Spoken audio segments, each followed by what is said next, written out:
Olá, meu nome é William e hoje eu vou mostrar para vocês como fazer a utilização do plugin Ruben Hydrological no QGIS, lembrando que é a versão, qualquer versão 3, acima da 3. Aqui eu vou utilizar a versão do QGIS 3.16 e também que o plugin Ruben Hydrological já foi instalado, que vocês vão poder conferir em outro vídeo como fazer a instalação do plugin via um arquivo zip. Na descrição do vídeo vai ter o link para o vídeo de instalação, que estará disponível em português e em inglês, e aqui eu vou apresentar como se utilizar o plugin Ruben a partir de um exemplo utilizando a bacia do Ipojuca, que fica na região nordeste do Brasil. Essa bacia ela tem um caso especial, ela é um caso especial porque ela é constituída na sua área de drenagem por duas regiões hidrológicas, né? Então nós vamos ver como que o modelo se comporta, como que ele faz o procedimento de entrada dos dados no modelo, e lembrando que para fazer a entrada dos dados no modelo existe o procedimento de pré-processamento. Os procedimentos de pré-processamento e preparação dos dados de entrada vai estar no material suplementar do artigo e também estará disponível na documentação do plugin. Então, inicialmente aqui vamos começar, depois de ter feito o download dos dados no HydroShare, onde vai estar disponível os datasets de entrada, né, os arquivos de entrada do Ruben. Nós vamos abrir o plugin. Você pode abrir por aqui, clicando no ícone do Ruben Hydrological ou vindo em plugin, Ruben Hydrological, Ruben Hydrological. Essa daqui então é a janela que será aberta para você. Então aqui nós vamos criar um arquivo novo. Ele me pergunta se eu quero salvar alguma coisa. Eu vou dizer que sim, salvar um novo projeto, né? Então aqui eu vou colocar na pasta que eu vou trabalhar o arquivo de que ele salva, né? Vou vir em Ruben, dataset, e aqui dentro do Ipojuca eu vou chamar o arquivo teste. Então eu vou salvar o arquivo. Ele abre os campos para preenchimento. Então, entre os dados que nós vamos ter que colocar no modelo, existe os dados de configuração, do solo, do uso e ocupação do solo, do clima, alguns parâmetros de configuração, a aba de executar o plugin, o modelo, né? E a aba de resultados. Então vamos começar aqui escolhendo a pasta dos projetos, selecionando primeiro a pasta dos dados de entrada. Então clica nos três pontos, eu estou aqui no meu dataset de entrada, os dados já foram pré-processados. Vou escolher a pasta da bacia, no caso aqui nós estamos trabalhando com a Ipojuca, e vou escolher a pasta Input. Então seleciono aqui. Vou escolher aqui a pasta também de saída dos dados, de gravação, né, dos dados, que seria o Output, clicando nos três pontos e escolhendo a pasta Output dentro da pasta que você quer trabalhar. Ele está dizendo que já existe arquivos lá. Como está disponibilizado tanto os resultados quanto os dados de entrada, ele está me perguntando se eu vou querer removê-los. Eu vou dizer que sim, porque eu vou fazer uma nova simulação e vai gravar os arquivos em cima.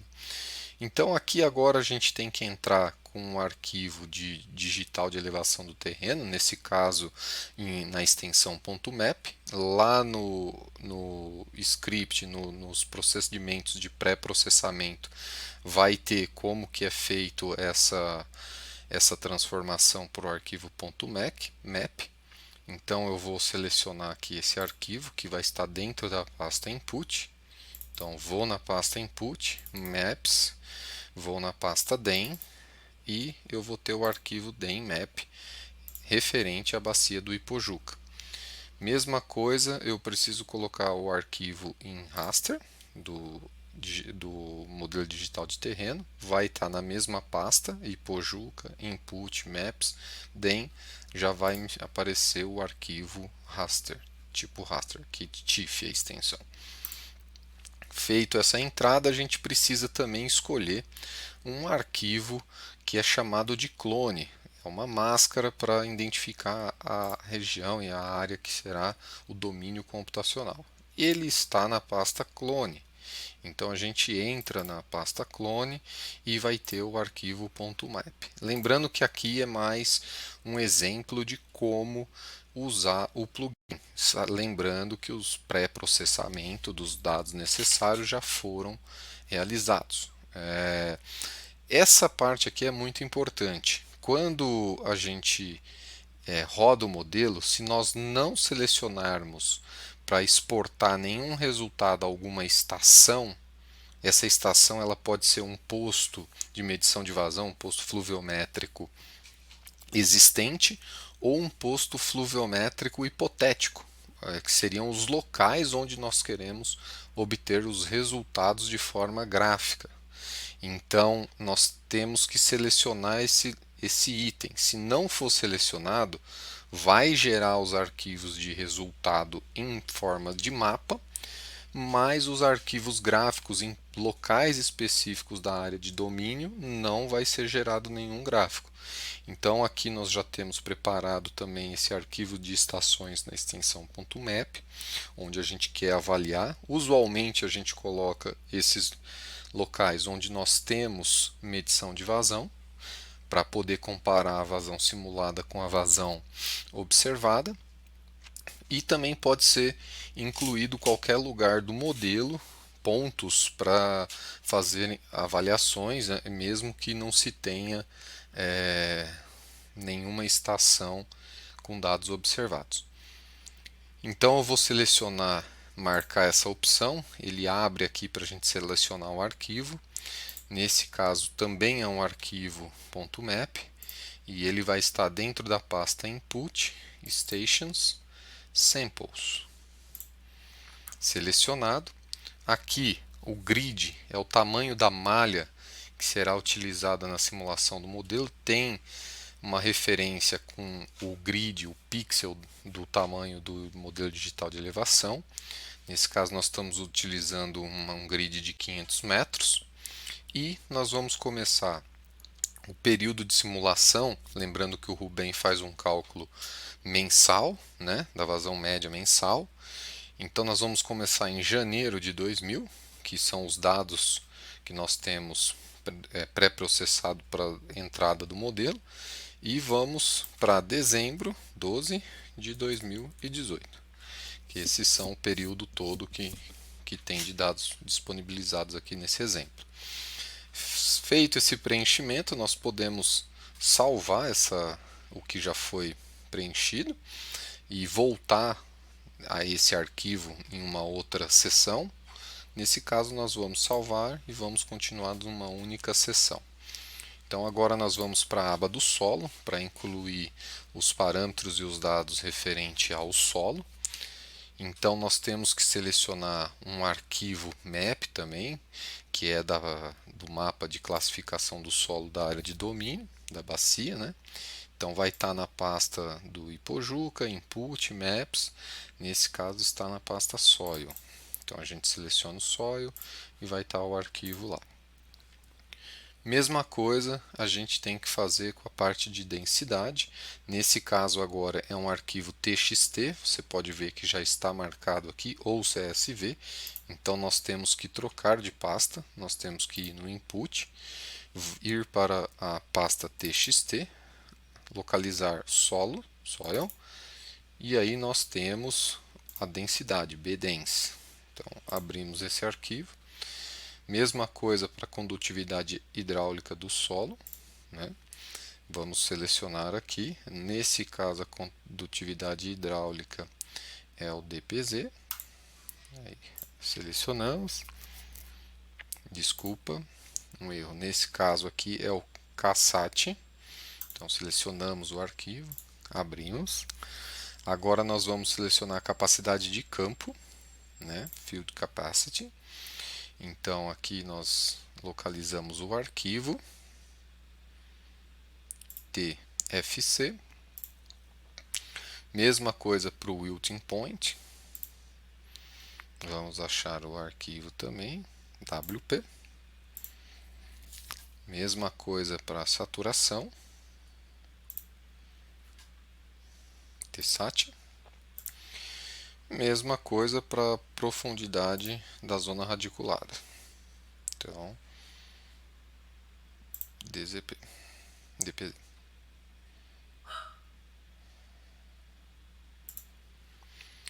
Preenchido os campos de entrada dos arquivos, a gente tem as condições iniciais do solo. Essa configuração aqui eu não vou mexer, porque são itens que podem afetar o resultado final, então eu vou deixar esse padrão, mas tanto no material suplementar quanto no artigo estará demonstrado quais são os valores limites mínimos e máximos utilizados, que foram considerados, e com certeza esses valores podem ser alterados para quando estiver sendo desenvolvido o período de calibração do modelo, né? Lembrando que o período de calibração é sempre a mudança de alguns parâmetros do modelo de ajuste para que os resultados simulados fiquem o mais próximo possível dos resultados observados, nesse caso vazão observado e vazão simulado. Então vamos salvar mais uma vez o projeto para não ter perda de nenhuma informação que a gente inseriu. E agora nós vamos para a aba do uso do solo, Land Use, a parte da cobertura. Então, essa parte ela envolve também a parte não só de uso do solo, mas de NVDI, um indicador de vegetação, né? As frações de área impermeável, de água, no caso de massas d'água, de solos expostos, né? E de área vegetada e também de rugosidade. Então aqui alguns parâmetros que são utilizados nessa parte da caracterização da cobertura, né? Do land use. Então vamos primeiro selecionar aqui o mapa, né?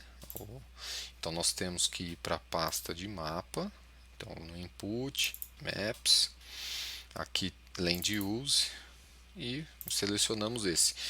Esse arquivo .map ele é um arquivo temporal, então nós selecionamos o primeiro arquivo, porque existe um arquivo desse para cada ano. Então ele vai mudando a cobertura do solo com base em informações de imagem de satélite e classificações dessas imagens, de acordo com a classificação que é feita. Então ele é um arquivo temporal. Então nós abrimos o arquivo, nós temos que fazer a mesma coisa para o NVDI, né? Mensal. Então maps, NVDI, seleciona, mesma coisa, abre. Também temos o NVDI máximo e o mínimo em mapa.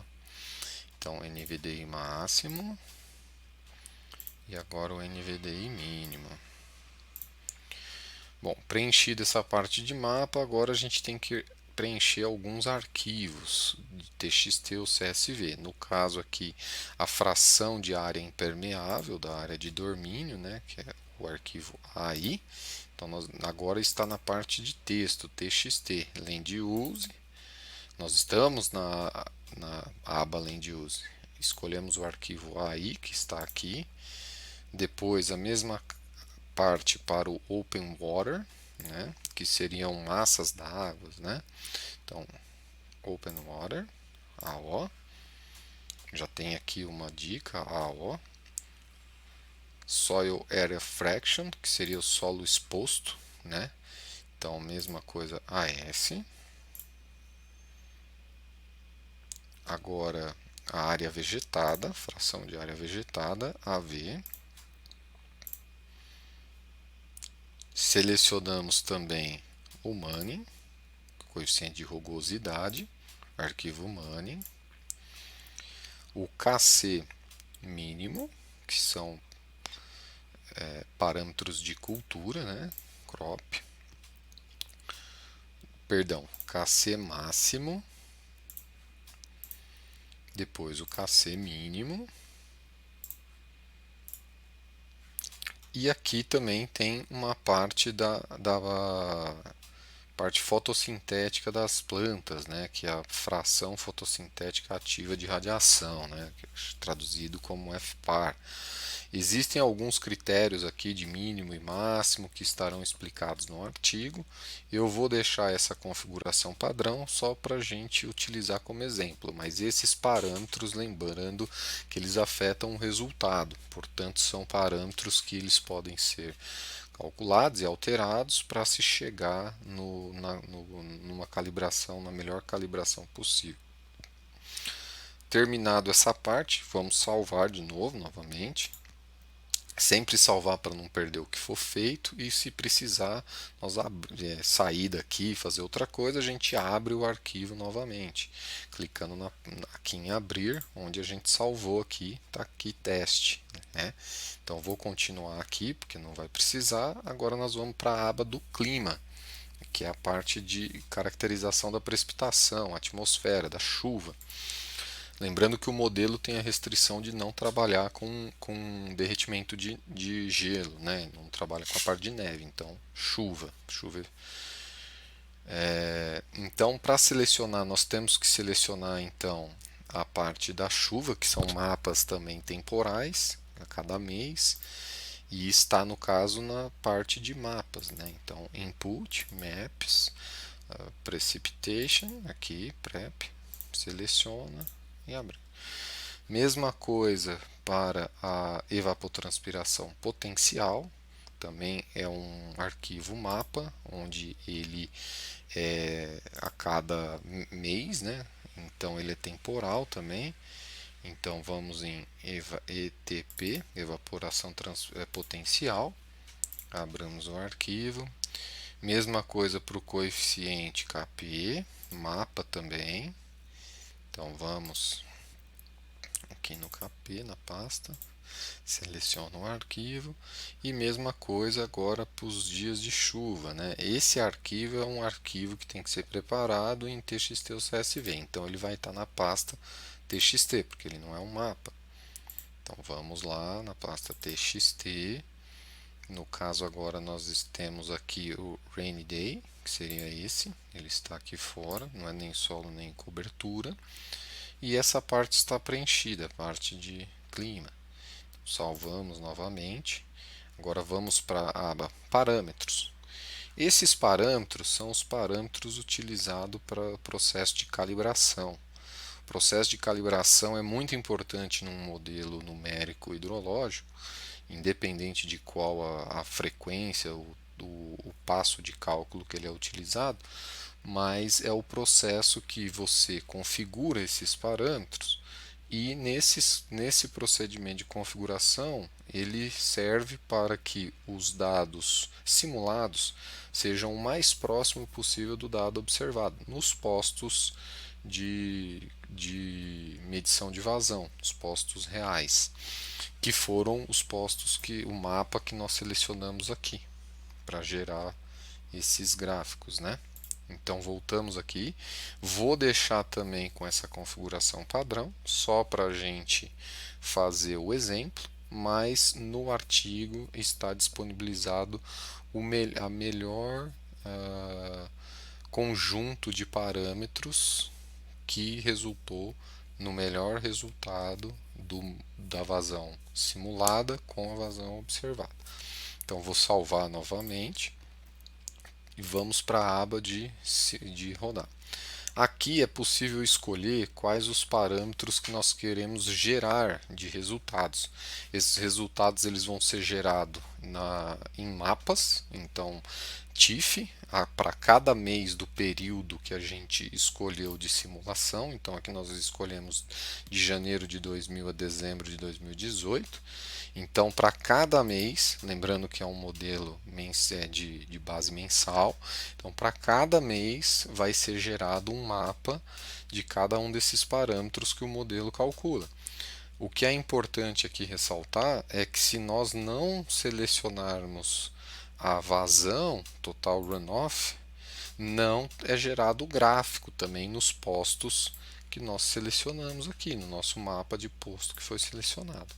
Então aqui só como exemplo, eu vou selecionar todos os parâmetros, né? E vou clicar aqui em rodar, executar, né? Run. E aguardamos o modelo rodar. Aqui apareceu essa mensagem para mim, porque como eu falei no começo, a pasta de resultados já existem dados lá que estão disponibilizados junto com os dados de entrada, com os arquivos de entrada. Então aqui ele está me perguntando que essa pasta já contém arquivos de resultado. E ele está me perguntando se pode remover. Então eu vou falar que sim, porque ele vai salvar novos arquivos no local. Vai sobrescrever esses arquivos com os resultados que eu estou simulando aqui. Então eu vou clicar em OK.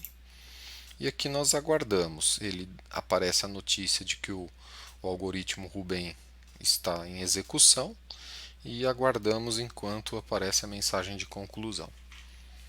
Bom, então aqui nós temos o resultado, né? Rodou com sucesso, levou 132 segundos para fazer a simulação. Foi concluída com sucesso, foram 228 passos de tempo entre o início e o final do período de simulação. E agora os resultados estão gravados e a gente pode acessar ele diretamente pelo modelo aqui na aba resultados ou diretamente na pasta onde a gente selecionou para salvar os resultados, tanto o arquivo raster como o arquivo planilhado. No caso é gerado um arquivo para cada parâmetro que nós escolhemos aqui, né? É gerado um arquivo para cada parâmetro desse em extensão CSV, que pode ser visualizado facilmente em uma planilha. Então aqui eu vou começar pela parte gráfica.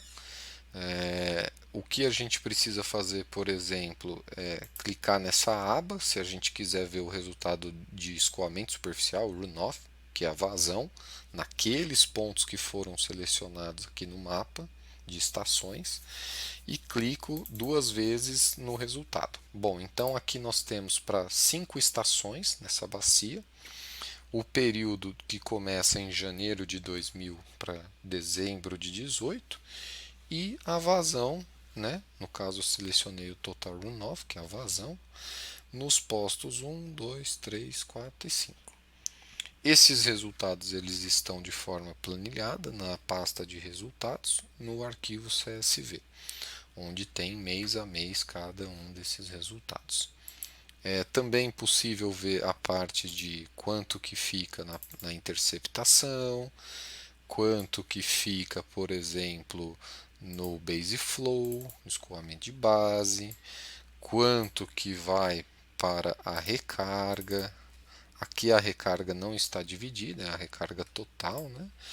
E, por exemplo, quanto que fica, de quanto que tem, por exemplo, de evapotranspiração em cada um desses pontos. Então, assim, é bem completo essa parte aqui, pode ser visto parâmetro por parâmetro e estação por estação, como que foi composto isso, né? Uma outra forma de visualizar também esses resultados, aqui nós visualizamos nos pontos que nós selecionamos aqui em exportar os resultados para essa estação, 5 estações. Mas também os resultados podem ser vistos de forma gráfica, de espacial, é um modelo distribuído. Mesma coisa, nós vamos aqui nessa parte de resultados em mapa e nesse caso o mapa ele é gerado mês a mês. Então nós temos que escolher um mês, né? Então eu vou mostrar aqui, por exemplo, de escoamento superficial. Então tem o mês 1, mês 2, mês 3 e assim sucessivamente. O mês 1 é referente ao primeiro mês do período de simulação, nesse caso janeiro de 2000, e assim consequentemente. Então eu vou abrir aqui, por exemplo, um resultado intermediário aqui no mês 146, dou 2 cliques para poder, e ele é carregado aqui no canvas do QGIS. Lembrando que essa visualização, né, a paleta de cores e tudo mais pode ser configurada, né? Aqui ele é carregado de forma automática, mas posteriormente pode ser configurado. Então eu fiz a inserção de forma distribuída, em forma de mapa da bacia do Ipojuca, da vazão. Podemos ver, por exemplo, a parte de evapotranspiração. Um exemplo, vou pegar aqui outro mês, o STEP 50, então também veio para cá. Então, voltando aqui para a parte de representação gráfica, nós podemos visualizar então a evapotranspiração, qualquer um dos parâmetros. Então, vou dar um exemplo aqui, ele foi carregado no canvas do QGIS, mas não tem nenhuma configuração visual disso, né?